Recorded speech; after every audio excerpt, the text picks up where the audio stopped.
কৃষি বাতায়ন প্রকল্প কোনো কাজেই আসছে না চুয়াডাঙ্গার কৃষকদের। প্রতিটি ইউনিয়নে আবহাওয়া পূর্বাভাস যন্ত্র বসানো হয়েছে, তবে তার সুফল পাচ্ছেন না জেলার প্রান্তিক কৃষক।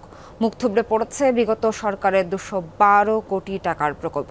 Shea butter ও ভিটামিন ই সমৃদ্ধ lily glam beauty soap. Lily, always beautiful. 2017 সালে দেশের 4051টি ইউনিয়নে কৃষি বাতায়ন প্রকল্প কার্যকরের উদ্যোগ নেয় শেখ হাসিনা সরকার। সে সময় চুয়াডাঙ্গার 40টি ইউনিয়ন স্থাপন করা হয় আবহাওয়া পূর্বাভাস বোর্ড। উদ্দেশ্য ছিল ঝড় বৃষ্টি, খরা, বন্যা থেকে ফসল বাঁচাতে কৃষকদের আগাম সতর্কতা দেয়া।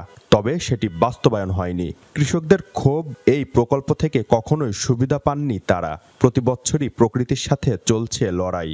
ক্ষয়ক্ষতি মাথায় নিয়েই তারা করছেন চাষাবাদ। এখন নষ্ট বলতে এখন তলায় যখন ফেলিতেছি নষ্টই মনে করতে হবে। যতটুকু বুঝি আর কি সেইটুকুই বলছি আপনার সাথে, যে এখন নষ্ট ছাড়া আবার কি এটা। আমারও পেঁপে চাষ করে ধরেন 8 বিঘা আছে, তার ভিতরে 5 বিঘা একেবারে শেষ। আজকে বৃষ্টি হবে, কাল বৃষ্টি হবে, কয়দিন বৃষ্টি হবে, কিন্তু এটা যদি কৃষি কর্মকর্তা আমাদের জানাই তো, আমাদের ইউনিয়নে কৃষি কর্মকর্তা আছে, কীভাবে জানেন তাহলে কিছু না হলো আমরা তো আগাম লাগাতাম না। ইউনিয়নগুলোয় খোঁজ নিলে দেখা যায় আবহাওয়া পূর্বাভাস যন্ত্রের বেহাল দশা। রক্ষণাবেক্ষণের অভাবে সরকারি অর্থে কেনা সব যন্ত্রপাতি অকেজো। চলতি সপ্তাহেও টানা 4 দিনের ঝড় বৃষ্টিতে 4100 হেক্টর জমির ফসল ক্ষতিগ্রস্ত। 4 দিন বৃষ্টিতে আপনার ঝাল, কপি আর ধান যেভাবে ক্ষতি হয়েছে, কৃষিকর্তারা যদি আমাকে জানাইতো তাহলে আমরা সতর্ক হতাম। এটা বোর্ডটা টাঙানোর পরে এখানে কোনো কার্যক্রম আমরা চোখে পড়িনি। মূলত এটা দেখার কথা ছিল কৃষি অফিসের লোকজন এখানে বসে, কিন্তু তারা এই বিষয়ে কোনোদিন কোনো তথ্য বা কোনো আপডেট কোনো কিছু করেনি। এই অবস্থার দায় স্বীকার করছেন কৃষি কর্মকর্তারাও। যন্ত্র আধুনিকায়নে গুরুত্ব দিচ্ছেন তারা। শুধুমাত্র বৃষ্টি পরিমাপের জন্য কিন্তু যন্ত্রটি সেট করা হয়েছে, পূর্বাভাস দেওয়ার জন্য নয়।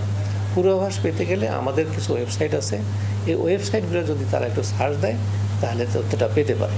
যদি যন্ত্রপাতিগুলো আরও আধুনিকায়ন করা হয় সেক্ষেত্রে এখান থেকে একটা ভালো পরামর্শ কৃষক ভাইরা পেতেই পারেন।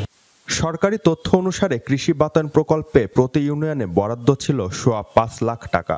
প্রকল্পের মোট খরচ 212 কোটি 37 লাখ টাকা।